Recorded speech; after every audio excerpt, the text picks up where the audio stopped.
Right, తిరుమావళన్ మాట్లాడుతున్న మాటలను చూస్తున్నాము.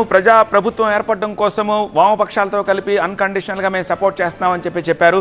ఇప్పుడు స్క్రీన్పై మీరు చూస్తున్న విజువల్స్ విజయ్ తన నివాసం నుంచి కాన్వాయ్లో గవర్నర్ ఆఫీస్కి వెళుతున్నప్పటి దృశ్యాలు. అయితే ఇప్పుడు ఒక ట్విస్ట్ ఏంటంటే, గవర్నర్ అపాయింట్మెంట్ దొరకకుండానే విజయ్ గవర్నర్ని కలవడానికి వెళ్ళే ప్రయత్నం చేశారు అని తెలుస్తోంది. సో విజయ్కి అపాయింట్మెంట్ గవర్నర్ ఖరారు చేయలేదు. ఈ నేపథ్యంలో గవర్నర్ ఆఫీస్ దాకా వెళ్ళి అక్కడి నుంచి మళ్ళీ యూటర్న్ తీసుకుని వచ్చేశారు. సో గవర్నర్కి ఇవాళ సాయంత్రం 7 గంటలకి, రాత్రి 7 గంటలకి కేరళం వెళ్ళే షెడ్యూల్ ఉంది. సో ఆయన షెడ్యూల్ ప్రకారం వెళుతున్నారా? సో అపాయింట్మెంట్ తీసుకోకుండా వెళ్ళారు కాబట్టి అపాయింట్మెంట్ కోసం మళ్ళీ ప్రయత్నం చేసి వద్దామని విజయ్ తిరిగి వచ్చేసారా ఏమిటనేది చూడాలి. లోక్ భవన్ లోపలికి కూడా వెళ్లకుండానే విజయ్ యూటర్న్ తీసుకుని వెనక్కి వచ్చేసినట్టుగా తెలుస్తోంది. రైట్, మా ప్రతినిధి మురళి లైవ్ లో కంటిన్యూ అవుతూ ఉన్నారు. మురళి, సో గవర్నర్ ఇవాళ విజయ్కి అపాయింట్మెంట్ ఇచ్చే అవకాశాలు ఎంతవరకు ఉన్నాయి? ఎందుకంటే ఆయన అంతవరకు వెళ్ళారు, మళ్ళీ వెనక్కి వచ్చేయాల్సి వచ్చింది. బికాస్ అపాయింట్మెంట్ లేకుండా వెళ్ళి కలిసే అవకాశం లేదు. That is understood. సో ఏమైనా అప్డేట్ వస్తుందా లోక్ భవన్ నుంచి? ఇంతకుముందే అనుకున్నాం ఇది క్లైమాక్స్ కాదు. సో అంతా లెటర్లు అయితే వచ్చాయి కానీ గవర్నర్ యాక్సెప్టెన్సీ అయ్యేంత వరకు కూడా ఇది ఇలాగే ఉంటుందని. సో ఇప్పుడు అపాయింట్మెంటే లేదు. సో మనకు రాజ్భవన్ నుంచి వచ్చినటువంటి సమాచారం అపాయింట్మెంట్ లేకుండానే విజయ్ బయలుదేరారు. సో అపాయింట్మెంట్ వచ్చిన తర్వాత మళ్ళీ ఎప్పుడు కలుస్తారనేది తెలుస్తుంది. సో ఇప్పటివరకు అయితే మాత్రం అపాయింట్మెంట్ లేదు. సో వెంటనే వామపక్షాలు కూడా దీనిపై రెస్పాండ్ అయ్యాయి. వెంటనే కావాలనే గవర్నర్ అడ్డుకుంటూ ఉన్నారు. సో ముందు నుంచి కూడా ఆయన చెప్తున్నటువంటి ప్రతి రీజన్ కూడా సో బల నిరూపణ అనేది ఎక్కడ కూడా లోక్ భవన్లో చేయరు, అసెంబ్లీలో చేస్తారు.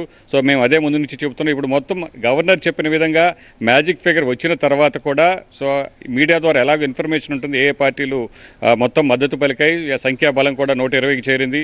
సో ఈ పరిస్థితుల్లో నేరుగా కలిస్తే ప్రభుత్వ ఏర్పాటుకు అనుమతి ఇవ్వాల్సి ఉంటుంది కాబట్టి సో అడ్డుకునేటువంటి ఉద్దేశంతోనే ఆ కుట్రలో భాగంగానే అపాయింట్మెంట్ కూడా ఇవ్వలేదనేది వామపక్షాల నుంచి అన్ని కూడా గడిచిన 1 గంట 2 గంటల్లో జరిగినవి. కానీ గవర్నర్ కేరళం షెడ్యూల్ అనేది ముందుగానే ఫిక్స్ అయిపోయింది. సో దీని వెనక కూడా ఏమన్నా ఒక దురుద్దేశం నిజంగా గవర్నర్ సైడ్ నుంచి ఉండే అవకాశాలు ఉన్నాయా? ఎందుకంటే governor is being blamed right now also. అదే ఇప్పుడు టీవీకే నుంచి కానీ వామపక్షాల నుంచి కానీ కాంగ్రెస్ నుంచి కానీ ముందు నుంచి వ్యక్తమవుతున్నటువంటి అభ్యంతరాలు అవే. సో 7 గంటలకు బయలుదేరాల్సి ఉన్నా కూడా ఇప్పుడు సమయం 5 గంటల 40 నిమిషాలు. గవర్నర్ని కలిసినా కూడా దాదాపు మొత్తం ఒక 20 నిమిషాల లోపు పూర్తిగా ఈ భేటీ అనేది ముగిసిపోతుంది. సో 6:45 ఎట్టి పరిస్థితుల్లోనూ గవర్నర్ ఫ్రీ అయిపోతారు. విజయ్ బయలుదేరి అక్కడి నుంచి వచ్చేస్తారు. ఒకవేళ రీషెడ్యూల్ చేసుకుని ప్రమాణ స్వీకారానికి అంగీకరిస్తే సో దానికి సంబంధించినటువంటి షెడ్యూల్ కూడా కన్ఫర్మ్ అయ్యేటువంటి అవకాశం ఉంది. కానీ అపాయింట్మెంటే లేదంటే గవర్నర్ షెడ్యూల్ క్యాన్సిల్ చేసుకుని వేరే సమయం ఇస్తారా, లేదంటే అసలు పూర్తిగా అపాయింట్మెంట్ ఇచ్చే ఉద్దేశం లేకుండానే ఇవాళ కేరళ బయలుదేరి వెళ్ళిపోతారు, అపాయింట్మెంట్ లేట్ చేసి ముందుగా ఉన్నటువంటి షెడ్యూల్ ప్రకారం వెళ్లాల్సి ఉందని చెప్పి వెళ్ళిపోతారా అనేది కూడా చూడాల్సినటువంటి పరిస్థితి. All right Murali. Yes Deepti, as you అడిగినట్టుగానే 2-3 పాసిబిలిటీస్ మనకు స్పష్టంగా కనిపిస్తున్నాయి. ఒకటి, గవర్నర్ని ఎలా పడితే అలా వాకింగ్ చేసేసి కలుస్తానంటే కుదరదు. Who ever it is compulsory, because is state first person కదా. అటువంటిప్పుడు తీసుకోకుండా వీళ్ళు కూడా బహుశా 7 o'clock ఆయనకి షెడ్యూల్ ఉంది కాబట్టి ఈ లోపు వెళ్ళి కలుసుకుందాం, కావాలంటే వెళ్ళి యూజువల్గా మినిస్ట్రీస్ దగ్గర ఎలా ఉంటాయంటే బయటికి వెళ్ళిపోయి వెయిట్ చేస్తూ ఉంటారు, దొరుకుతుంది కలిసి వచ్చేద్దామని. బట్ గవర్నర్ రాష్ట్రపతిని అలా కలవడానికి కుదరదు. సో ఆ తొందరలో విజయ్ వెళ్ళి ఉండొచ్చు.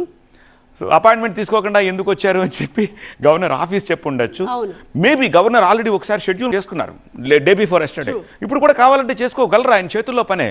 అలా చేసుకుంటే కనుక మళ్ళీ కూడా because Vijay all of sudden support వచ్చింది, ఆయన వస్తారని ఎక్స్పెక్ట్ చేయలేదు కాబట్టి ఇప్పుడు తెలిసింది కాబట్టి maybe hill try to reschedule. ఒకవేళ అది సాధ్యం కాకపోతే ఒకవేళ వెళ్ళొచ్చిన తర్వాత మళ్ళీ ఇంకో టైం ఇస్తారు. యు ఆర్ అబ్సల్యూట్లీ రైట్, అదే అయి ఉండొచ్చు.